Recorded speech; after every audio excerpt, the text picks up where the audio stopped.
الحمد لله نحمده ونستعينه ونستغفره ونؤمن به ونتوكل عليه ونعوذ بالله من شرور أنفسنا ومن سيئات أعمالنا من يهده الله فلا مضل له ومن يضلله فلا هادي له ونشهد أن لا إله إلا الله وحده لا شريك له ونشهد أن سيدنا وحبيبنا وطبيب قلوبنا ومأوانا وملجانا وسيدنا ومولانا محمدا عبده ورسوله أما بعد فأعوذ بالله من الشيطان الرجيم بسم الله الرحمن الرحيم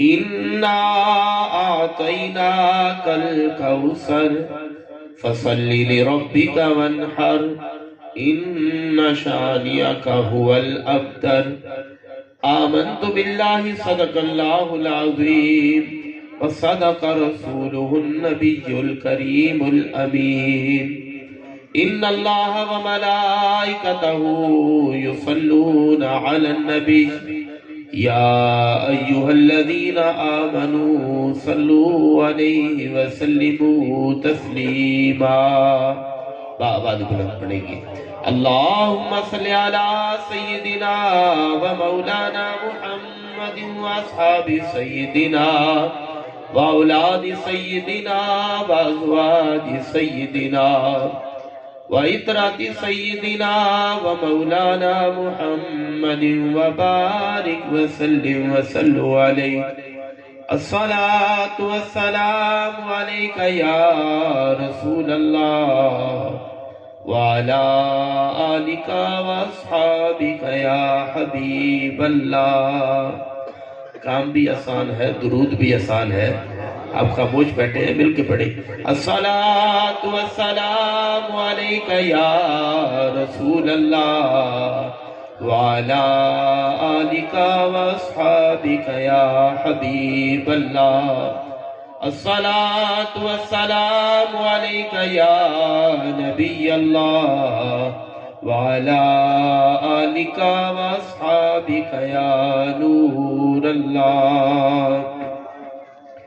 سید کونین سلطان جہاں ذل یزداں شاہدی عرش آستاں کل سے اعلیٰ کل سے اولا کل کی جان کل کے آقا کل کے ہادی کل کی شان دلکشا دلکش دل آرا دلستان کانے جانو جانے جانو شان شان ہر حکایت ہر کنایت ہر ادا ہر اشارت دل نشین و دل نشان. تو جو نہ تھا تو کچھ نہ تھا اگر تو نہ ہو کچھ نہ ہو تو ہی تو ہے جانے جہاں. کیونکہ زمین و زمان تمہارے لیے مکین و مکان تمہارے لیے چنین و چنا تمہارے لیے بنے دو جہاں بنے دو جہاں. تمہاری چمک تمہاری دمک تمہاری جھلک تمہاری مہک زمین و فلک سما کو سمک میں سکا نشان. جنا میں چمن چمن میں سمن سمن میں پبن پبن میں دلہن سزائے مہن پہ ایسے مینن. یہ امن و امان تمہارے لیے سبابو چلے کے باغ بلے وہ پھول کھلے کے دن ہو بلے لیوا کے تلے ثنا میں کھلے رضا کی زبان تمہارے لیے بلغ الللا بکمالہ کشف الدجا بجمالہ حسنت جمیع خصالہ صلو علیہ وآلہ.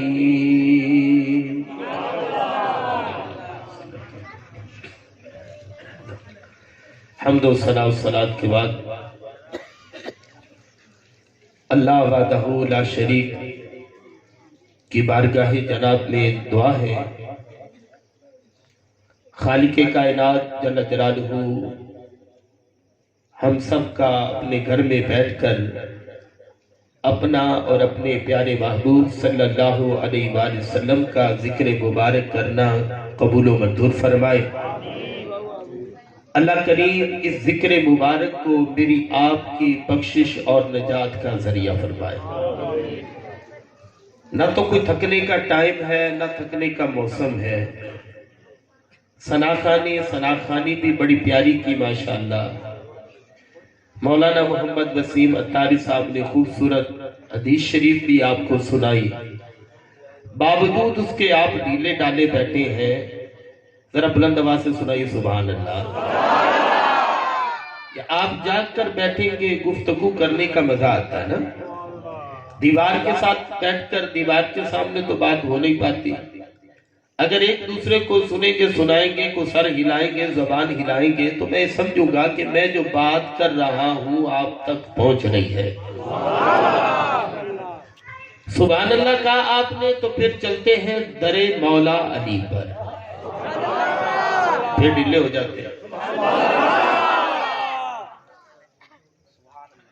مولا کائنات شیر خدا کرم اللہ تعالی وجل کریم آپ نے ایک میرے محبوب کی پیاری ادا کو نقل کیا. یارو دیکھو وہ ادا کتنی پیاری ہوگی جس کو مولا علی دیکھ رہے تھے. اس بات کا مزہ نہیں کہ وہ ادا کیسی پیاری ہوگی کہ جس کو مولا علی دیکھ رہے تھے. اور مولا علی رضی اللہ تعالی عنہ نے پھر بیان کیا تو پھر عاشقوں نے سنی اور جگہ جگہ پڑھ کر مولا علی کی یہ بیان کردہ سنا دیا. مولا کائنات خود چونکہ سخی ہے تو جو روایت نقل کی وہ بھی محبوب کی سخاوت کے بارے میں نقل کی. پھر ڈھیلے ہو جاتے. مولا کائنات فرماتے ہیں فرمایا کہ میرے محبوب پیغمبر صلی اللہ تعالی علیہ وآلہ وسلم کی عطا کی عادت ایسی پیاری تھی. حضور کا در دولت ایسے سہتا تھا. حضور کی بارگاہ جناب میں جب کوئی سوالی کوئی مانگنے والا آتا آ کر نبی مکرم صلی اللہ علیہ وآلہ وسلم کی بارگاہ میں جب دستے سوال دراز کرتا بس وہ اتنا کہتا حضور میں سوالی بن کر آیا ہوں ابھی مانگتا نہیں تھا. ابھی مانگتا. اعلیٰ حضرت فرماتے ہیں لب باں ہیں آنکھیں بند ہیں پھیلی ہیں جھولیاں کتنی مزے کی بھیک تیرے پاک در کی ہے. اللہ سب کو مدینے لے جائے. فرمایا کہ جگہ جگہ جا کر تم نے دعائیں مانگنی ہے. جگہ جگہ جا کر کعبہ دیکھ کر دعا مانگنی ہے. حتیم میں آنا ہے دعا مانگنی ہے. حجر اسود کو چومنا ہے دعا مانگنی ہے. کہا ہر جگہ تم نے دعا مانگنی ہے لیکن در رسول پہ جا کر صرف درود پڑھنا. وجہ کیا ہے؟ انہوں نے کہا کہ جس در پہ کھڑے ہونا وہاں مانگنے کی ضرورت ہی نہیں. وہ خود ہی جانتے ہیں کہ مانگنے کیا آیا ہے. بن مانگے مل رہا ہے. فرماتے ہیں کہ بندہ آتا ہے آ کر سوال کرتا ہے کہ محبوب میں سوالی بن کر آیا ہوں تو میرے محبوب صلی اللہ علیہ وآلہ وسلم نے اگر اس کو وہ دینا ہوتا جو وہ مانگنے آیا ہے تو نبی کریم صلی اللہ علیہ وآلہ وسلم فرماتے نعم جی ہاں مانگو کیا مانگتے ہو. تو فرماتے ہیں کہ جب یہ دروازہ کھلتا نا پھر مانگنے والا مانگ مانگ کے تھک جاتا تھا. مصطفیٰ دیتے ہوئے نہیں تھکتے. اور جب کبھی کوئی سوالی آیا، سوال لے کر آیا اور حضور اس کو وہ چیز نہیں دینا چاہتے یا ابھی نہیں دینا چاہتے، کیوں نہیں دینا چاہتے؟ پاس موجود نہیں ہے؟ ایسی بات نہیں ہے، وجہ یہ ہے کہ یہ چیز اس بندے کے لیے نقصان دہ ہے، یہ اس کے نقصان کو نہیں جانتا ہے، یہ اپنی سوچ سمجھ کے مطابق سوال لے کر آیا ہے۔ کہا جب کوئی ایسا بندہ آتا حضور اس کو انکار نہیں کرتے تھے، حضور یہ نہیں فرماتے تھے کہ نہیں دینا، بلکہ وہ سوال کرتا، مصطفیٰ کریم خاموش ہو جاتے تھے، آنے والا سمجھ جایا کرتا۔ یہ تمہید بیان فرمانے کے بعد حضرت علی پاک رضی اللہ تعالی عنہ لکھتے ہیں، فرمایا کہ ایک دن ایک عرابی، ایک بدو، ایک عرب کا دیہاتی مصطفیٰ کریم کی بارگاہ میں آ گیا، چلا گھر سے نبی رحمت صلی اللہ علیہ وآلہ وسلم کی بارگاہ جناب میں حاضر ہوا، میرے محبوب صلی اللہ علیہ وآلہ وسلم کا در دولت سجا ہوا ہے، کہنے لگا اسألوکا یا رسول اللہ صلی اللہ علیہ وآلہ وسلم، میرے محبوب میں آپ کے در دولت سے بھیک مانگنے کے لیے آیا ہوں۔ اب اس نے سوال کیا، مولا کائنات فرماتے ہیں کہ ہم پاس بیٹھے ہوئے تھے، نبی کریم صلی اللہ علیہ وسلم خاموش ہو گئے، سقط النبی صلی اللہ علیہ وآلہ وسلم، حضور خاموش ہو گئے صلی اللہ علیہ وآلہ وسلم۔ مولا کائنات فرماتے ہیں ہم سمجھ گئے کہ یہ بندہ بھی چپ کر جائے، اپنا سوال دوبارہ نہ کرے، چلا جائے، لیکن فرمایا وہ تھا عرابی، وہ تھا دیہات کے رہنے والا، وہ تمام قوانین نہیں سن سکا تھا، اس تک تمام باتوں کی معلومات نہیں تھی۔ اس نے پھر سوال کر دیا، ثم سألہ، اس نے پھر سوال کیا۔ جب نبی کریم صلی اللہ علیہ وآلہ وسلم کی بارگاہ میں اس بندے نے دوبارہ سوال کیا، ثم سکت، محبوب پھر خاموش ہے، اللہ کے حبیب صلی اللہ علیہ وآلہ وسلم نے پھر اس کو کوئی جواب نہیں دیا۔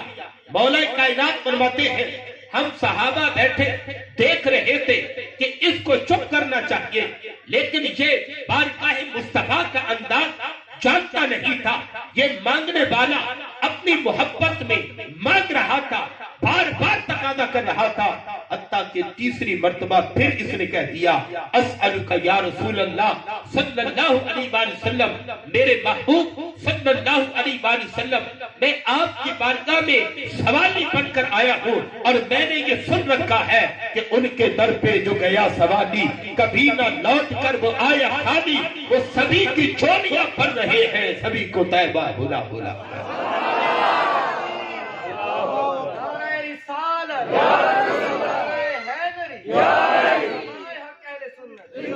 کہا کہ حضور میں تو یہ سن کے آیا ہوں، آپ کے در دولت سے کبھی کوئی خالی گیا ہی نہیں ہے، مانگنے کی ضرورت ہی نہیں پڑتی، اور میں گدا میں دیہات سے آیا، مجھے 3 بار کہنا پڑا حضور کچھ عطا کرو، محبوب آپ نے انکار بھی نہیں کیا، محبوب مجھے کوئی جواب ہی نہیں دیتے ہو، میرے محبوب در دولت آپ ہی کا ہے، اور مسلمان اگر آپ کے در دولت پہ نہ آئے تو محبوب یہ بتائیے پھر در رہ کون سا جاتا ہے؟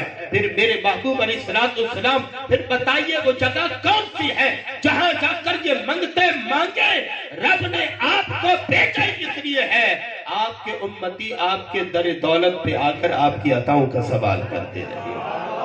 حضور میں آیا ہوں، سوال میرا ہے، تیسری مرتبہ جب یہ بندہ بولا نا، اب میرے محبوب علیہ السلام مزاج مبارک بڑا نرم رکھتے تھے، میرے محبوب علیہ السلام نفاست پسند تھے، انتہائی نفیس تھے۔ جب اس نے تیسری بار سوال کیا تو نبی کریم صلی اللہ علیہ وآلہ وسلم نے اب اس مانگنے والے کو جواب دیا۔ اب حضور کے لبہائے مبارکہ کو جنبش ہوتی ہے، وہ لب جن کے بارے میں ہر سنی ہر جمعے کو پڑھتا ہے، پتلی پتلی گلے قدس کی پتیاں اور لبوں کی نزاکت پہ لاکھوں سلام، وہ مصطفیٰ کے لبہائے مبارکہ، وہ لب کہ تیرے منہ سے جو نکلی بات تو بات ہو کے رہی، دن کو جو کہہ دیا رات تو رات ہو کے رہی۔ ہی وہ لمحائے مبارکہ جنبش کرتے ہیں. میرے محبوب صلی اللہ علیہ وآلہ وسلم اب اس دیہاتی سے, اس مانگنے والے سے گویا ہوتے ہیں. حضور کلام کرتے ہیں لیکن کلام کا انداز کیا ہے؟ فرمایا قال النبی صلی اللہ علیہ وآلہ وسلم کا ہیئۃ المنتہر. میرے محبوب علیہ السلام نے اب اس بندے کو پیار سے نہیں بلایا ہے بلکہ جھڑکی دی ہے. میرے محبوب علیہ السلام اس سے ناراض ہوئے ہیں. لیکن سننا میرے بھائیوں کہ میرے محبوب کی جھڑکی میں بھی رب نے کتنا پیار رکھا ہوا ہے. ڈانٹا اس کو کہیئۃ المنتہر. حضور نے ڈانٹا, جھڑکی دے کر نبی رحمت علیہ السلام نے اس سے کلام کیا. اب حضور کی جھڑکی جب امتی کو ملے تو کتنی رحمت ہے. سنو, بخاری شریف کی حدیث ہے, اللہ کے پیارے حبیب صلی اللہ تعالی علیہ وآلہ وسلم اپنے رب عز و جل کی بارگاہ میں ہم کلام تھے.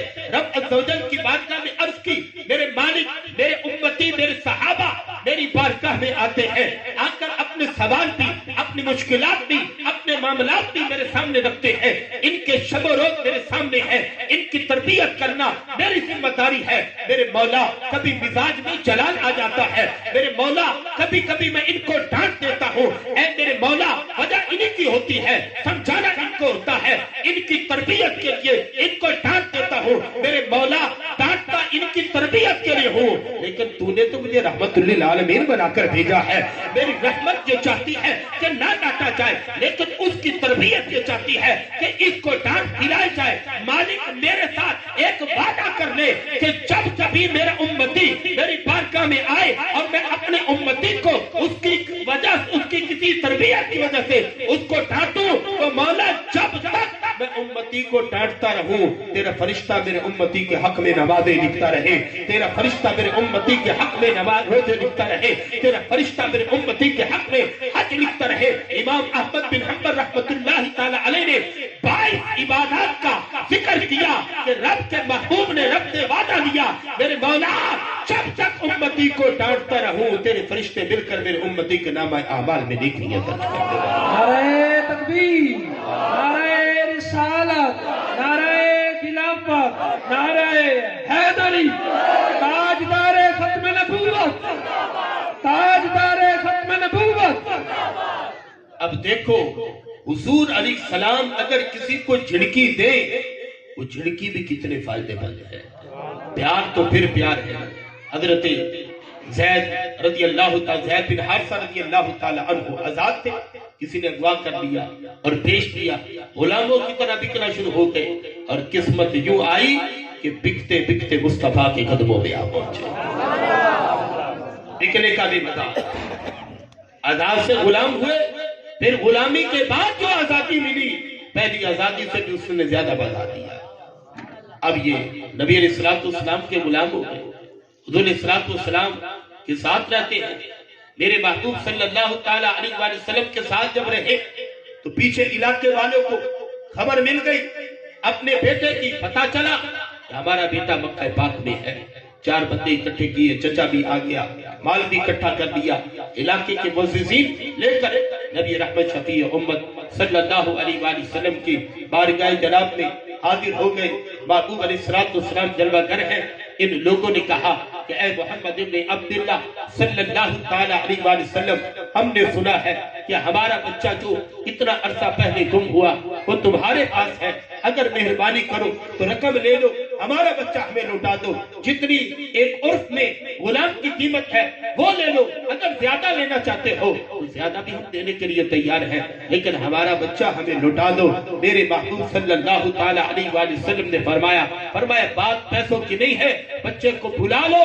اگر تمہارا بچہ تمہارے ساتھ چلا جائے تو پھر میں روکوں گا نہیں, اگر روک گیا تو زبردستی بھیجوں گا نہیں. تم اپنے بچے کو پوچھ لو. اب والدین کو اطمینان تھا, یقین تھا کہ بچہ ہے, کیسے نہیں پہچانے گا, کیسے نہیں آئے گا. جب بچھڑا ہوا ملے گا باپ سے تو کیوں نہیں جائے گا, جب بچھڑا ہوا ملے گا ماں سے تو کیوں نہیں جائے گا. فوراً لپکے گا جب حضرت زید بن حارثہ صحابی رسول رضی اللہ تعالی عنہ نبی رحمت شفیع امت صلی اللہ علیہ وآلہ وسلم کے بلانے پر حاضر ہوئے، والدین کو دیکھ کر پہچان گئے۔ جب پہچانا تو میرے محبوب علیہ السلام نے فرمایا اپنے چچا سے بات کرو۔ جب اپنے چچا سے بات کی تو چچا نے کہا چلو بیٹا چلو ہم گھر چلتے ہیں۔ تو کہنے لگا مر ہی جاؤں جو اس در سے جاؤں۔ کہا کہ اے میرے چچا زندگی تو جا سکتی ہے لیکن مصطفیٰ کا دامن کبھی نہیں چھوڑ سکتا ہوں۔ یہ اپنے ایک رشتہ دار کیا کہ کروں تیرے نام پہ جا فدا، نہ بس ایک جا دو جہاں فدا، تو جہاں سے بھی نہیں جی بھرا کروں کیا کروڑوں جہاں نہیں۔ تو میرے محبوب کی رحمت تو وہ ہے، لیکن یہاں پر جن کی ہے، جہاں ڈانٹ کا ذکر ہے، وہ رحمت ہے، وہ پیار ہے، وہ محبت ہے، وہ صدیق اکبر رضی اللہ تعالی عنہ کے چہرے کو چوم لینا یہ سرکار کی رحمت ہے۔ وہ حسن مجتبی اور حسین پاک رضی اللہ تعالی عنہما کے چہرے کو چوم لینا یہ رحمت ہے، لیکن یہ عرابی کا ہیئت المطہر اس کے لیے جنکی ہے۔ اب دیکھنا رحمت میں تو چوم لیا، رحمت میں تو بیٹا بنا لیا، رحمت میں تو بلال کو کعبے کی چھت پہ چڑھا دیا۔ اب سننا کہ محبوب نے جھڑکی میں کیا عطا کیا، تو رحمت ہے نا، اتنا کچھ دے دیا۔ نبی کریم صلی اللہ تعالی علیہ وآلہ وسلم جب مقام حنین پر گئے تو وہاں پر ایک لڑکا تھا، وہ لڑکا حضرت بلال رضی اللہ تعالی عنہ کی اذان کی مذاقاً نقل اتارتا تھا۔ بلال پاک رضی اللہ تعالی عنہ اذان دے اور وہ نقل اتارتا مذاق میں تھا، چونکہ وہ کافر تھا۔ بس اس طرف اٹھ گئی دم میں دم آ گیا، ان کی نگاہ میں آ گیا۔ میرے محبوب نے فرمایا جاؤ اس لڑکے کو لے کر آؤ۔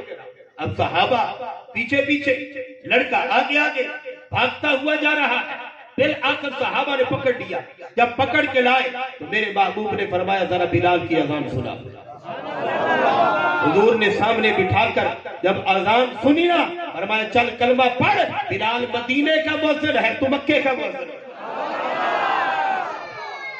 یہ تو رحمت ہے، ادھر جھڑکی ہے کہ حیت الممتحن، اس کو ڈانٹا تو ڈانٹ کر کیا فرمایا اب نہ آنا، چلا جا۔ ان کی رحمت تو ان کی رحمت ہے، ڈانٹ کر میرے محبوب نے کیا فرمایا سلما شئتا یا عربی، اے بدو جو چاہے مانگ لے، میں محمد مصطفیٰ تجھے ابھی سب کچھ عطا فرماؤں۔ اعلی حضرت یہاں پر بول گئے، اعلی حضرت نے لکھا، آپ فرماتے ہیں کہ سرکار کا یہ فرمانا جو چاہے مانگ، اس بات کی دلیل ہے کہ رب نے اپنے محبوب کو مختار کل نبی بنا کر بھیجا ہے۔ سارے خزانوں کی چابیاں رب نے اپنے محبوب صلی اللہ علیہ وآلہ وسلم کو عطا کی ہے کہ محبوب آپ جب چاہو، جس کو چاہو، جتنا چاہو عطا کر دو۔ رب نے کائنات بنائی ہی آپ کے واسطے ہے اور لٹانی بھی آپ ہی کے ہاتھوں سے۔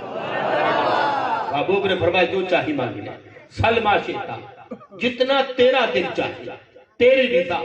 اب یہاں پر سننا، ہمارے ہاں کئیوں کی طبیعت خراب ہے، ان کو شک ہوتا ہے، بڑی بات کرنے جا رہا ہوں، ان کو شک ہوتا ہے تو نبی علیہ السلام کی ذات کے بارے میں ان کو شک ہے، تو مولا علی کی ولایت کے بارے میں اگر تاریخ ان پر مجہول ہے تو نبی کی تاریخ یا پھر علی کی تاریخ مجہول ہے، باقی ساری تاریخیں پکی ہیں۔ لیکن میرے محبوب صلی اللہ تعالی علیہ وآلہ وسلم کی بارگاہ جناب میں جو آیا ہے تو میرے محبوب علیہ السلام نے اس کو کوئی مسئلے کے بارے میں نہیں کہا کہ اے بندو جو مسئلہ پوچھنا ہے پوچھ لے، جو بات شریعت کی پوچھنی ہے وہ پوچھ لے، وہ مسئلہ تمہیں بتاؤں گا، بلکہ فرمائے نہیں نہیں جو تمہیں مانگنا ہے وہ مانگ لے، میں رب کا نبی ہوں، تجھے وہی سب کچھ عطا فرما دوں گا۔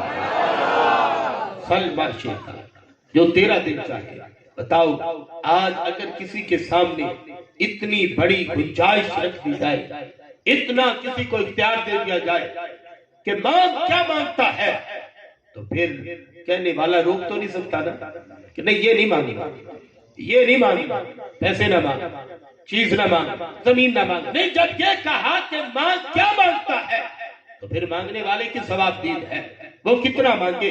فرماتے ہیں مولا کائنات شیر خدا کرم اللہ وجل کریم کہ جب میرے محبوب صلی اللہ تعالی علیہ وآلہ وسلم نے اس بندے کو یہ فرمایا جو چاہے مانگ لے، فرماتے ہیں ہم صحابہ ایک دوسرے کی طرف دیکھنے لگے، کہا میرے محبوب تو وہ ہے کہ میرے کریم سے کر قطرہ کسی نے مانگا دریا بہا دیے ہیں، در پہ بہا دیے ہیں، سرکار سے کوئی ایک مانگتا ہے سرکار نامحدود دیتے ہیں۔ اور یہ تو وہ ہے کہ جس کو رب کے محبوب نے خود ہی فرما دیا ہے کہ جتنا تیرا دل چاہتا ہے یہ مانگ لے۔ فرماتے ہیں وہ بندہ چپ ہو گیا جب نبی علیہ السلام کا یہ فرمان سنا، یہ بدو چپ ہو گیا۔ حضرت مولا کائنات فرماتے ہیں ہم آپس میں صحابہ بات کرنے لگے، یار ہو نہ ہونا اگر محبوب نے یہ فرما دیا ہے کہ جو چاہے مانگ لے، یہ کم از کم بھی اس نے اگر مصطفیٰ سے مانگا نا تو مصطفیٰ سے فرش زمین پہ بیٹھ کر جنت کا سودا کر جائے گا۔ سبحان اللہ بلند آواز سے، فرش زمین پہ بیٹھ کر سودا جنت کا کرے گا۔ تو مولا علی نے بتا دیا نبی سے جنت مانگنا یہ صحابہ کا عقیدہ ہے۔ وہ کس کا عقیدہ ہے؟ ہاں جی، نبی سے جنت مانگنا کس کا عقیدہ؟ صحابہ کا عقیدہ۔ فرمایا کہ ہم نے آپس میں کہا ہو نہ ہو یہ بندہ کم از کم بھی محبوب سے جنت کا سوال ضرور کرے گا، جنت تو لے جائے گا، باقی باتیں بات کی ہے۔ اس لیے کہ جب اتنی بڑی عطا ہے چھوٹا موٹا سوال تو بنتا ہی نہیں ہے، جنت مانگے گا۔ اور محبوب تو جنت بانٹ دیا کرتے ہیں، ان کو کرم آ جائے، ان کی مہربانی آ جائے تو آتے جاتے بندے کو بھی جنت عطا فرما دیتے ہیں۔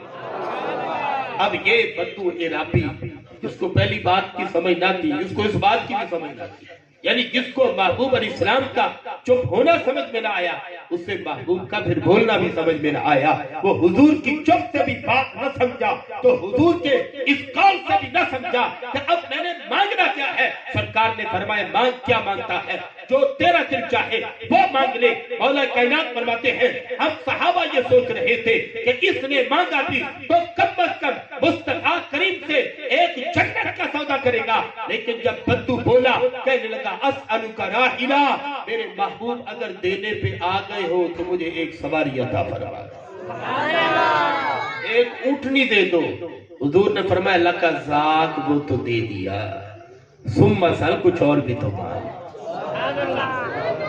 اور بھی تو کچھ مانگ، لکا ذاک دے دیا۔ یہ تو میں جانتا تھا کہ تم نے یہی مانگنا، اس لیے تو چپ تھا، ثم سل، کچھ اور مانگ۔ مولا کائنات فرماتے ہیں ہم صحابہ آپس میں دیکھیں واہ واہ کیا مانگا اس نے۔ سرکار نے صلوات والسلام نے اختیارات کا سارا دسترخوان بچھا دیا کہ جو مرضی لے لے، اور اس نے ایک سواری مانگی، ایک اونٹنی کا بچہ مانگا۔ خیر اب سرکار نے فرمایا ہے اب یہ مانگے گا۔ میرے محبوب علیہ السلام نے جب پھر فرمایا ثم سل یا ربی، اے بدو اور مانگ۔ جب اور کیا فرمایا، اس نے کہا حضور بڑے کرم پہ آ گئے ہو، پہلے میں بلا رہا تھا اب بول نہیں رہے تھے، اب آپ بولے ہو تو پھر دینے پہ آ گئے ہو۔ فرمایا کہا نہیں علی نے کہ مصطفیٰ کریم کی بارگاہ میں مانگنے والا تھکتا ہے، مصطفیٰ کی عطا ختم نہیں۔ اس نے کہا حضور دینے پہ آ گئے ہو، چلو سواری دی ہے اور زیادہ ہی فرما رہے ہو، دینے والے کو اتنا ہی فہم آ گیا ہے اور مجھے بار بار دینا چاہتے ہو تو محبوب پھر کرم کرو، اسألک زادہ، مجھے راستے کا کوئی خرچہ بھی عطا فرما، کوئی تھوڑی کھجورے، ستو، جاؤ، پانی کی بوتل، حضور یہ بھی دے دو۔ فرمایا لکا زادہ، یہ نہیں فرمایا یہ نہیں کچھ اور مانگ، کیونکہ آج کے لوگوں کو دلیل مل جاتی کہ ہوتا تو دے دیتے۔ فرمایا جب سلمہ شیطہ فرمایا ہے کہ جو چاہے مانگ، تو اب جو تمہیں مانگنا ہے وہ تو دینا ہی دینا ہے، لیکن سرکار تمہارے سوال سے بھی بڑھ کر کچھ دینا چاہتے ہیں۔ فرمایا لکا ذاک، تمہیں یہ ستو بھی دیے، یہ جو بھی دیے، راستے کا خرچہ بھی دیا، ثم سل، اور بھی تو کچھ مانگ، اور بھی تو کچھ مانگ، یہ تو ہو گیا نا، اور بھی کچھ مانگ۔ اب سوال پورا ہو گیا، وہ چپ بیٹھا ہے۔ پیر نصیر الدین لکھتے ہیں اب تنگی داماں پہ نہ جا، اور بھی کچھ مانگ۔ سبحان اللہ،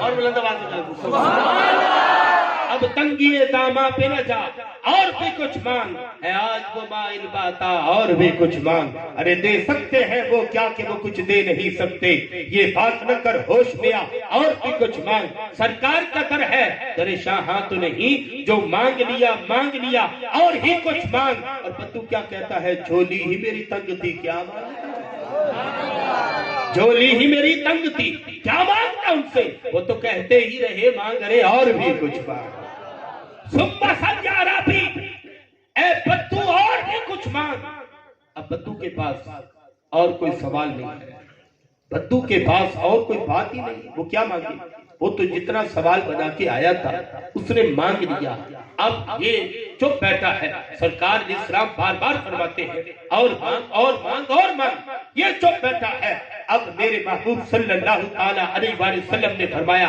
اب میں تجھے بتاتا ہوں کہ تو ایک سواری مانگ رہا ہے ایک اونٹنی مانگ رہا ہے ستو مانگ رہا ہے اب سن میں محمد تجھے دینا کیا چاہتا ہوں تھوڑی آواز بڑھا اب سن میں تمہیں دینا کیا چاہتا ہوں میرے محبوب علیہ السلام نے فرمایا کم بین وصلۃ واجوز بنی اسرائیل اور بدو تیرے سوال اور بنی اسرائیل کی بڑی اماں کے سوال کے درمیان کتنا فرق ہے اب جب حضور نے یہ جملہ بولا نا مولا کائنات فرماتے ہم سارے صحابہ بھی متوجہ ہو گئے اب یہ ذکر کوئی اور چھڑ گیا اب حضور تو کوئی پچھلی بات بتا رہے سبحان اللہ حضور کسی بنی اسرائیل کی اماں کا واقعہ بھی جانتے ہیں ارے حضور اگر بنی اسرائیل کی اماں کو جانتے ہیں امتی تجھ سے بے خبر کیسے بندہ مٹ جائے نہ آقا پہ وہ بندہ کیا ہے اور بے خبر ہو جو غلاموں سے وہ آقا کیا حضور نے فرمایا وہ اماں بنی اسرائیل کی وہ کمال تھی بدو تیرا سوال کمال نہیں ہے تجھے مانگنا ہی نہیں آیا چلو دینا کمال ہے مانگنا بھی کمال ہے وہ بوڑھی اماں کا سوال تو سوال تھا لیکن تیرا سوال کوئی مزیدار نہیں ہے اب کسی صحابی رسول نے یہ نہیں کہا حضور آپ ہمارے سامنے یہاں پر رہتے ہیں بنی اسرائیل کو گزرے ہوئے عرصہ دراز ہو گیا ہزاروں سال گزر گئے اس کی اماں کا واقعہ آپ کو کیسے پتہ ہو سکتا ہے لیکن صحابہ کا یہ عقیدہ ہے کہ جو ہو چکا ہے جو ہوگا حضور جانتے ہیں آج میں حدیث پڑھ رہا تھا اور حدیث کو جب نیٹ پہ دیکھا نا تو حدیث شریف آپ سب علماء کو آتی ہے کہ جس میں بھیڑیے نے کلام کیا بھیڑیے نے ایک چرواہے کی بکری کو چرا لیا تو بکری کو چرا کر اوپر بیٹھ گیا اتنے میں اس چرواہے نے اپنی بکری کو واپس لے لیا تو بھیڑیا کہنے لگا واہ واہ بڑی بات ہے میرے رب نے مجھے رزق دیا تو چھین کے لے گیا اب یہ چرواہا کہنے لگا سب بھیڑیے بھی باتیں کرتے ہیں بڑی تعجب کی بات ہے اس نے کہا تعجب کی بات یہ نہیں ہے کہ جو میں باتیں کرتا ہوں تعجب کی بات تو یہ ہے کہ نخلستان مدینہ شریف میں رب کے پیغمبر محمد مصطفیٰ آئے ہیں جو ماضی کی باتیں بھی بتاتے ہیں مستقبل کی باتیں بھی بتاتے ہیں نعرہ تکبیر نعرہ رسالت نعرہ خلافت نعرہ حیدری لبیک لبیک لبیک یا رسول اللہ لبیک لبیک لبیک یا رسول اللہ تاجدار ختم نبوت تاجدار ختم نبوت اب جب یہ میں نے حدیث شریف دیکھی تو کچھ حضرات جو کلمہ تو پڑھتے ہیں نا انہوں نے جب ترجمہ کیا نا تو قائلٌ بعدکم کا لفظ ہے حدیث کے جس کا معنی یہ ہے کہ پچھلی خبریں بمدا قائلٌ بعدکم اور جو بعد میں ہونے والی ہیں حضور ان کی خبریں بھی دیتے ہیں لیکن ترجمے میں کہنے لگے جو گزر گئے ہیں محبوب اس کی خبر بھی دیتے ہیں جو ہو رہا ہے اس کی بھی دیتے ہیں لیکن سنی کا عقیدہ قرآن سے بھی ثابت حدیث مصطفیٰ سے بھی ثابت ہے کہ جو ہو چکا ہے جو ہوگا سب کچھ حضور جانتے ہیں میرے باپو علیہ السلام نے جب قوم بنی اسرائیل کی بڑی اماں کا نام لیا تو اب صحابہ نے حضور سے پوچھا محبوب یہ بڑی اماں کا کیا واقعہ ہے یہ کون سی اماں ہے؟ ہم نے تو اس اماں کا ذکر کبھی نہیں پڑھا، ہم نے تو قرآن کی کسی آیت میں اس اماں کے بارے میں نہیں پڑھا سنا۔ آپ کس اماں کی بات کرتے ہو؟ تو میرے محبوب نبی مکرم صلی اللہ تعالی علیہ وآلہ وسلم نے ارشاد فرمایا حضرت پاک پیغمبر موسیٰ علیہ نبینا علیہ السلام کو رب نے حکم دیا کہ اے میرے پیغمبر موسیٰ، اپنی قوم کو لے کر اس علاقے سے فلاں علاقے میں چلے جاؤ۔ رب کا حکم ہوا، سواریاں تیار ہو گئی، بندوں نے اپنا رخت سفر باندھ لیا، سواریوں پر سامان لاد دیا گیا، بندے سواریوں پر سوار ہو گئے۔ جب سارے سوار ہو کر انہوں نے کہا چلو، سواریوں نے ایک قدم بھی نہ اٹھایا۔ جن گھوڑوں پر اونٹوں پر بیٹھے تھے رک گئے۔ رب کے پیغمبر موسیٰ ساتھ ہیں، حکم ہو رہا ہے سواریاں آگے چلو، لیکن سواریاں نہیں چل رہی۔ اب بڑے پریشان ہوئے، یہ کیا معاملہ ہے؟ اللہ پاک نے حکم دیا تھا یہ بستی چھوڑ کر جاؤ، اور ہم نے سواریوں پر جانا ہے اور یہ سواریاں آگے بڑھ نہیں رہی ہیں، کیا مسئلہ ہے؟ اتنے میں وقال لہ علماء بنی اسرائیل کے علماء حضرت موسیٰ پاک پیغمبر علیہ السلام کی بارگاہ میں عرض کرنے لگے، اے رب کے پیغمبر موسیٰ علیہ السلام، ہم نے اپنے بڑوں سے سنا ہے کہ جناب یوسف پاک پیغمبر علیہ السلام جب آپ کا وصال ہوا تھا تو آپ نے یہ وصیت کی تھی کہ جب کوئی قوم یہاں سے ہجرت کر کے جائے تو مجھے قبر سے نکال کر اپنے ساتھ لے کر جائے، تو اس لیے ہمیں یہ کرنا یہ ہوگا، رب کے پیغمبر موسیٰ علیہ السلام کو اپنے ساتھ لے کر جانا ہوگا۔ واقعہ تو بات کی بات ہے، لیکن پتہ چلا نبی کا ذکر کرنا آج سے نہیں پچھلی امتوں سے چلا آ رہا ہے۔ پچھلی امتوں میں بھی گھر بیٹھ کر نبیوں کا ذکر کیا جاتا تھا۔ میں اپنے بچوں کو نبیوں اور پیغمبروں کی باتیں سنایا کرتی تھی، باپ اپنی اولاد کو پیغمبروں کے ذکر سنایا کرتے تھے۔ جبھی تو انہوں نے کہا ہم نے اپنے بڑوں سے سنا ہے کہ رب کے پیغمبر یوسف علیہ السلام نے یہ فرمان جاری فرمایا ہے۔ اب یہ عرض ہو گئی کہ جناب یوسف علیہ السلام کو ہم نے ساتھ لے کر جانا ہے۔ فرمایا ٹھیک ہے، ہم ان کو لے جاتے ہیں۔ اب مسئلہ یہ پیش آیا کہ ان کی قبر انور کون سی ہے؟ رب کے پیغمبر یوسف علیہ السلام کی قبر مبارک کون سی ہے؟ سب نے کہا وہ بوڑھی اماں ایک رہتی ہے، یہ وہی اماں جس کا ذکر محبوب کے لبوں پر آیا ہے۔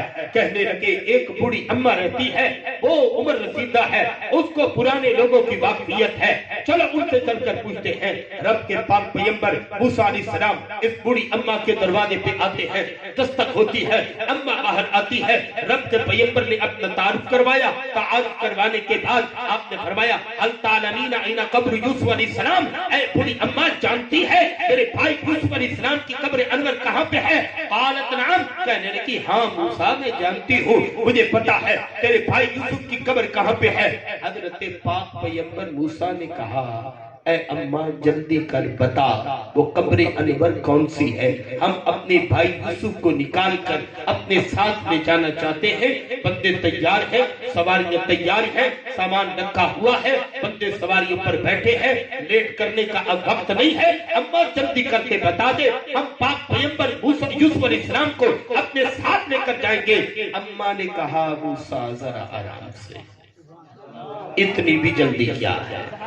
پہلے سوالی بن کر ہم تیرے در پہ جاتے تھے، آج ہماری قسمت کی معراج ہے کہ تو تشریف لے آیا، پھر جلدی کیا ہے؟ ذرا دیکھ تو لینے دے، میں تیرا دیدار تو کر دوں۔ اماں یہ ساری محبت کی باتیں اپنی جگہ، اشارہ کر قبر کون سی ہے، تو میرا دیدار کرتا رہے، میرے غلام اپنا کام کرتے رہیں گے۔ کہا نہیں موسیٰ تھوڑے سے پیسے لگیں گے، تھوڑی سی شرط ہے، وہ شرط پوری کر دے، اشارہ میں کر دیتی ہوں۔ آپ نے فرمایا اماں ایک اشارہ کرنا شرطیں کیسی؟ وہ بھی رب کے پیغمبر سے، اولو العزم سے، رب کے کلیم سے۔ کہنے لگے نہیں موسیٰ تھوڑی سی تو شرط ہونی چاہیے، ایک اشارہ کرنا ہے، اشارہ قیمتی ہو گیا ہے، اس اشارے کے بدلے میں تمہارا سفر جاری ہونا ہے، تمہیں رب کا پیغمبر یوسف ملنا ہے، اس اشارے کی قیمت بڑی ہے۔ کہنے لگے کہ اماں بتا پھر تیری کیا شرط ہے؟ کہنے لگی میرے پیغمبر اے میرے موسیٰ علیہ السلام، ایک اشارہ کرنے کی قیمت یہ ہے کہ رب نے قیامت کے دن جو جنت تجھے دینی ہے میں نے اسی میں رہنا ہے۔ جو جنت رب نے تجھے دینی ہے میں نے اسی میں رہنا ہے۔ حضور نے کیا فرمایا؟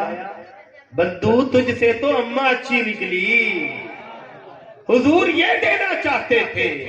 حضور نبی رحمت علیہ السلام کی بارگاہ میں ایک غلام نے رات گزاری. تو جب نبی علیہ السلام نے صبح کی نا تو انہوں نے پانی کا ایک لوٹا بھر کے حضور علیہ السلام کو وضو کروانے لگے. تو میرے محبوب علیہ السلام نے فرمایا سل یا ربیہ. ربیہ کیا مانگتا ہے؟ اب ربیہ بڑے سمجھدار تھا. ربیہ بڑے سمجھدار تھا. اب انہوں نے کہا حضور مجھے جنت دے دو، حضور مجھے اپنے ساتھ رکھ لو. نہیں. اب وہ سمجھدار بڑے تھے. وہ ایک واقعہ میں سنایا کرتا ہوں. ایک بابا آیا، مستجاب الدعوات تھا، اس کی دعائیں قبول ہوتی تھی. تھوڑی لذت کی بات بھی ہو جائے، اس کی دعائیں بڑی قبول ہوتی تھی. تو ایک نوجوان آیا، اس نے کہا بابا جی دعا کر دو، میری ماں نبینی ہے، میری ماں کو آنکھیں مل جائیں، میں غریب ہوں، مجھے کوئی پیسے مل جائیں، اور اس کے علاوہ میری شادی بھی ہو جائے، کنوارا ہوں. یہ 3 دعائیں کر دو. بابا جی نے کہا بیٹا تیرے لیے دعا کروں گا میں ایک، جو مرضی کروا لے. ماں کی آنکھیں لینی ہے وہ دعا کر، رب قبول کرے گا، تیری ماں کی آنکھیں سلامت ہو جائیں گی. اگر جناب والی تجھے مال و دولت چاہیے تو میں دعا کرتا ہوں کہ رب تجھے مال و دولت دے تو امیر ہو جائے گا. اگر شادی کی دعا کروانی ہے میں دعا کرتا ہوں رب تجھے بیوی عطا کر دے گا. اس نے کہا جو باتیں تو تینوں ہی قیمتی ہیں، کون سی بات چھوڑی جائے؟ چھوڑنی بھی 2 ہے. اس نے کہا پھر ٹائم دیا جائے. چلا گیا کہ رات پر سوچتا رہا ماں کی آنکھیں لے لوں، پیسے لے لوں اور بیوی لے لوں. ساری باتیں ملتا ہے، اس کا یہ فائدہ، اس کا یہ نقصان، اس کا یہ فائدہ، اس کا یہ نقصان. ساری رات جوڑ توڑ لگاتا رہا. صبح ٹائم آ گیا، کہنے لگا چھوڑو جی ساری دعائیں، بس آپ ایک ہی دعا مانگو. وہ کیا ہے؟ کہا میری ماں اپنے پوتوں کو سونے کے پیالوں میں دودھ پیتا دے. جن کو سمجھ آئی وہ تو سبحان اللہ کہے. اچھا جن کو نہیں آئی انہوں نے بھی کہہ دیا سبحان اللہ. میری ماں اپنے پوتوں کو سونے کے پیالوں میں دودھ پیتا دیکھے. سوال ایک کیا، مانگ تینوں لیا. تو جب ربیہ کو مصطفیٰ نے کہا سل یا ربیہ، ربیہ کیا مانگتا ہے؟ ربیہ نے نہیں کہا مصطفیٰ جنت الفردوس دے دو، مصطفیٰ حوض کوثر دے دو، بلکہ کیا کہا مصطفیٰ جس طرح دنیا میں اپنا نوکر بنایا ہے جنت میں بھی اپنا نوکر بنا. تو بتاؤ نوکر وہی تو رہے گا جہیں پر مالک رہے. مانگ لیا. تو میرے محبوب علیہ السلام نے یہ نہیں فرمایا کہ نہیں ربیہ اتنا نہیں، تھوڑا مانگ. حضور نے فرمایا ربیہ یہ تو مانگ لیا، کچھ اور بھی مانگ لیا. اب اس عورت نے بھی یہی کہا اے رب کے پیغمبر موسیٰ علیہ السلام، ایک اشارہ کرنے کی قیمت یہ ہے کہ جس جنت میں آپ نے رہنا ہے اسی جنت میں میں نے رہنا ہے. اب تھے یہاں پر کلیم، کاش تو سوال کرتی حبیب سے، پھر تجھے سوال کرنے کا مزہ آتا. پیارے کریم علیہ السلام نے فرمایا لیکن جنت اے اماں تیرے مانگنے پر میں نے تجھے جنت دے دی، لیکن جنت امتی والی دی ہے، نبی والی جنت نہیں. کہنے لگی نا میرے کلیم، وہ جنت تو تجھے دیکھنے سے مل گئی. اور رب کا پیغمبر ہے، میں مسلمان ہوں، میں کلمہ گو ہوں. وہ جنت تو رب نے مجھے اسی بات پر دے دینی ہے کہ میں نے حالت ایمان میں تجھے دیکھا ہے، تجھ سے مانگا تو پھر وہی جنت. تو مزہ نہیں آتا. اے پیغمبر خدا جنت تو تیرے والی چاہیے. آپ پھر فرماتے ہیں لیکن جنت اے اماں نیچے والی جنت لے، نبیوں والی جنت نہ لے. نبیوں کی جنت اور ہے. او اللہ تبارک و تعالی الی موسیٰ تبتہا، اللہ تبارک و تعالی نے اپنے پاک پیغمبر موسیٰ کی طرف وحی کی، اے میرے موسیٰ یہ جو مانگتی ہے اس کو دے دے، تو میرا پیغمبر ہے. اتنی بڑی جنت دے بھی دے تو تیرے خزانوں میں کون سی کمی آ جانی ہے؟ تکبیر، نعرہ رسالت، نعرہ خلافت، نعرہ حیدری، حیدری، نعرہ حیدری. تو میرے محبوب صلی اللہ علیہ وآلہ وسلم جو بار بار فرما رہے تھے سل یا عرابی بدو مانگ، کیا مانگتا ہے؟ تو مصطفیٰ یہ چاہتے تھے جب ہمارے در دولت پہ آیا ہے تو دنیا کی چیزیں بات میں مانگنا، جنت میں مجھ محمد کا ساتھ مانگ لو. دنیا کے بازار جہاں پر بند ہو جاتے ہیں میرے نبی کا بازار رحمت کھلا ہوا ہوتا ہے. دنیا کی چیزیں جہاں پر نہیں ملتی وہ عطا میرے محبوب کرتے ہیں. محبوب خود یہ فرما رہے تھے کہ بدو مانگنا ہے، کوئی بڑی چیز مانگ، تجھے مانگنے کا مزہ آئے، مجھے دینے کا مزہ. سب کو نزدیک کو دور دیتے ہیں، بندگی کا شعور دیتے ہیں.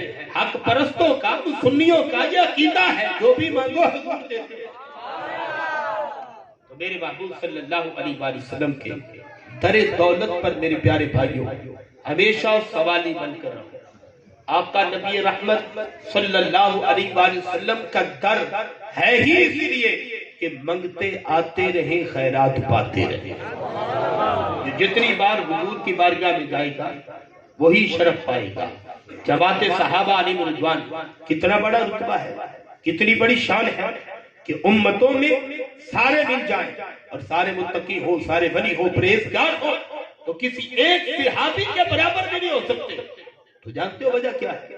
وہ وجہ یہ نہیں کہ حنین میں گئے، وہ وجہ یہ نہیں کہ انہوں نے بدر لڑی ہے، وہ وجہ یہ نہیں ہے کہ سارا مال انہوں نے خرچ کیا ہے، بلکہ ان کے صحابی ہونے اور پوری امتوں میں بڑا رتبہ ہونے کی وجہ صرف یہ ہے کہ انہوں نے چہرے مصطفیٰ کو دیکھ کر مصطفیٰ کا کلمہ پڑھا.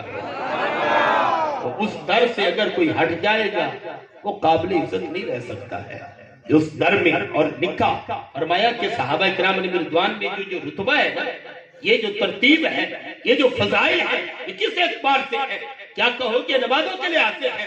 تو بتاؤ آج اگر یہاں کسی کی 200 سال عمر ہو اور نماز اس کی ایک نہ چھوٹے، پھر اس کے بارے میں کیا کہو گے؟ اگر کوئی اتنا سخی ہے کہ اپنا گھر زندگی میں کئی بار دین پر دے چکا ہو، اس کے بارے میں کیا کہو گے؟ اگر کوئی جناب والی ہمیشہ روزے رکھتا ہو، اس کے بارے میں کیا کہو گے؟ فرمائے جماعت صحابہ علیہ رضوان میں بھی جو رتبہ ہے، جو فضیلت ہے، اس کی وجہ یہ ہے کہ جو جتنی زیادہ مرتبہ مصطفیٰ کریم کی بارگاہ میں آیا ہے، اللہ نے اس کو اتنا بڑا شرف عطا کیا ہے. جو ایک مرتبہ آیا ہے اس کی فضیلت اور ہے، جو 2 مرتبہ آیا ہے اس کی فضیلت اور ہے. جس نے اپنی آنکھیں مصطفیٰ کا چہرہ دیکھ کے کھولی ہے اس علی کی فضیلت اور ہے، اور جو 3 غار ثور میں مصطفیٰ کو دیکھتا رہا اس ابو بکر کی فضیلت اور ہے. صحابی نبی، ہر صحابی نبی، ہر صحابی نبی. شرف جس کو ملا نبی رحمت صلی اللہ علیہ وآلہ وسلم کی نسبت سے ملا ہے. حضور کی نسبت آقا علیہ السلام کی عطا کو اگر بھول گئے، اگر اس بات کو نہ مانا کہ ہم نبی علیہ السلام، آج لوگ میرے محبوب صلی اللہ علیہ وآلہ وسلم کا ذکر مبارک کرنا مشکل لگتا ہے ان کو، لیکن حضور کے غلاموں کی شان بیان کرتے ہیں. حضور اسلام کے غلاموں کی شان ہے. تمام جماعت صحابہ علیہ رضوان آنکھوں کے تارے ہیں، آسمان ہدایت کے ستارے ہیں، لیکن جس کو جتنی بھی شان ملی ہے، ملی تو محبوب کے در دولت سے ملی ہے نا، محبوب علیہ السلام کی بارگاہ میں آنے سے ملی ہے. اس لیے میرے پیارے بھائیوں، زندگی بھر محبوب سے وفادار رہنا، آقا نبی رحمت صلی اللہ علیہ وآلہ وسلم کی ذات سے بھی وفاداری کرنی ہے، حضور کے اسوہ پاک سے بھی وفاداری کرنی ہے، نبی علیہ السلام کی راہ سنت پر چلنا ہے، آقا نبی کریم صلی اللہ تعالی علیہ وآلہ وسلم کی سنت کے مطابق زندگی گزارنی ہے. اپنا ہر عمل محبوب علیہ السلام کی سنت کے مطابق کر لو. اپنی زندگی کو نبی کریم صلی اللہ تعالی علیہ وآلہ وسلم کے بتائے ہوئے طریقوں پر گزارنا شروع کر دو. تم رب کے بھی محبوب بن جاؤ گے، رب کے محبوب کے بھی پیارے بن جاؤ گے. رب دنیا میں بھی کامیابی دے گا، رب آخرت میں بھی کامیابی دے گا. ہمارا یہ محفل کرنا، ہمارا یہ 11ویں شریف کے محفل ہو، ہمارا نبی کرنا صرف اس لیے ہے کہ میرے پیارے بھائیوں ہم بیٹھے اور بیٹھ کر کوئی بات و نصیحت ہو. یہ وہ محفل ہوتی ہے، یہ حدیث شریف ہے، یہ وہ محفل ہوتی ہے کہ جب مل بیٹھ کر لوگ اللہ کا ذکر کرتے ہیں تو فرمایا رب کے فرشتے رحمت کے پر بچھا دیتے ہیں. رب کے فرشتے رحمت کرتے ہیں، رب کے فرشتے سایہ کرتے ہیں. تو ان محفلوں میں آئیں تو ہم یہ سیکھ کر جائیں، ہم عقیدہ بھی سیکھیں، ہم عمل بھی سیکھیں. ہمارا عقیدہ بھی سچا ستھرا ہونا چاہیے اور ہمارا عمل بھی بالکل صاف ستھرا ہونا چاہیے. ہمارے عمل کے اندر بھی شدگی ہونی چاہیے. ہماری نمازوں کی پابندی ہونی چاہیے. آج میرے بھائی نمازوں سے آری پھرتے ہیں، نمازوں کے قریب نہیں آتے ہیں. میرے محبوب علیہ السلام کا فرمان ہے من ترک الصلاۃ متعمدا فقد کفر، جس نے جان بوجھ کر ایک نماز کو ترک کیا اس نے کفر کیا. ایک نماز کا ترک کفر ہے. اب ہم کتنی چھوڑ دیتے ہیں. فجر میں مؤذن نے بلایا حی علی الصلاۃ، آجا نماز کی طرف، حی علی الفلاح، آجا بھلائی کی طرف. بھلائی یہ ہے ہم نہ اٹھے. مؤذن نے پھر زور میں بھی بلا دیا، پھر عصر میں بھی بلا لیا، پھر مغرب میں بھی بلا لیا، پھر عشاء میں بھی بلا لیا، بار بار مؤذن بلاتا رہا، آ جاؤ نماز یہ ہے، آ جاؤ فلاح یہ ہے، آ جاؤ رب کا بلاوا یہ ہے، رب کا پیغام یہ ہے، تمہارا خالق تمہیں رزق دینے والا بلا رہا ہے، اور تم جناب والی محبت کی نیند سو رہے ہو، اور تم جناب والی غفلت کی نیند کے اندر اپنی زندگی کو بسر کر رہے ہو۔ اٹھو میرے پیارے بھائیوں، اپنے خالق کی بارگاہ میں آؤ، اپنی مسجدوں کا آباد کرو۔ یہ مسجدوں کی رونق، یہ لائٹیں، یہ بھی یقیناً مسجدوں کو آباد کرتی ہے، لیکن مسجد کے اصل کمکمے مسجد کے نمازی ہوتے ہیں۔ فرمایا کہ جس مسجد کو اللہ کے بارے آباد کرتے ہیں، یہ اللہ کا گھر مسجد ان لوگوں کے لیے دعا کرتا ہے، اے اللہ اس علاقے والوں نے مجھے آباد کیا، تو ان کو آباد کر دے۔ بتاؤ اگر ہمارے حق میں یہ اللہ کا گھر مسجد رب سے دعا کر دے، رب ہماری کتنی مشکلات کو حل فرما دے گا، ہماری زندگی کس قدر خوشگوار ہو جائے گی۔ اور فرمائے جس علاقے کے اندر مسجدیں ویران ہوں تو یہ مسجد بد دعا کرتی ہے، اے اللہ جس طرح ان علاقے والوں نے مجھے ویران کیا تو ان کی بستیوں کو ویران کر دے۔ بتاؤ کہاں بچ کے جائے؟ آج مشکلات، پریشانیاں، ہر بندہ کما کر بھی پریشان ہے، ہر بندہ جناب والی تمام تر محنت کوشش کرنے کے بعد بھی پھر کوئی پریشانی کا سامنا ہے۔ وجہ کیا ہے؟ ہم اصل کی طرف نہیں آ رہے ہیں۔ اصل یہ ہے کہ ہمیں اپنے خالق کی طرف آنا ہے، اصل یہ ہے کہ ہمیں نمازوں کی پابندی کرنی ہے، ہمیں قرآن کی تلاوت کرنی ہے، اپنے ماحول کے اندر نبی کریم صلی اللہ تعالیٰ علیہ وآلہ وسلم کی سنت کو عام کرنا ہے۔ اللہ کی رحمت ہے، یہ اللہ کا بڑا انعام ہے کہ اللہ تبارک و تعالیٰ نے ہمیں دعوت اسلامی کا مہکا مہکا ماحول عطا فرمایا ہے۔ ورنہ بتاؤ اگر اپنے آپ سے چلو پوچھنے کھڑا کر کے نہ پوچھے، کتنے ہوں گے جن کو نماز کے فرائض بھی نہیں آتے ہوں گے، کتنے ہوں گے نماز کے واجبات بھی نہیں آتے ہوں گے، کتنے ہوں گے کہ جن کو بنیادی ضروری وسائل نہیں آتے ہوں گے۔ لیکن اب اس عمر میں کہاں جائیں؟ ہمیں کون سکھائے گا؟ اب ہم باپ بن گئے، اب ہم دادا بن گئے، اب ہم دکاندار بن گئے، ہم تاجر بن گئے، ملازم ہو گئے، اب ہمیں کون سکھائے گا؟ تو آؤ آج آپ کو آپ کی دعوت اسلامی سکھاتی ہے۔ ہر ہفتے کو یعنی جمعرات کو مغرب کی نماز کے بعد قادر پور راما میں وہاں پر دعوت اسلامی کا ہفتہ وار سنتوں پر اجتماع ہوتا ہے۔ آپ تمام دوست احباب سے میں اپیل کروں گا کہ اس اجتماع پاک میں ضرور آپ نے شرکت کرنی ہے۔ انشاءاللہ نہ کہنا کہیں جانا ہی نہ پڑ جائے، مجھے انشاءاللہ کہے گا وہ جائے گا۔ ہاں جی، جب ہمارے قاری صاحب امام صاحب کہیں گے چلو بھئی، آپ کہیں گے نہیں جی میں نے انشاءاللہ نہیں کہا، تو میں چپ بیٹھا رہا تھا۔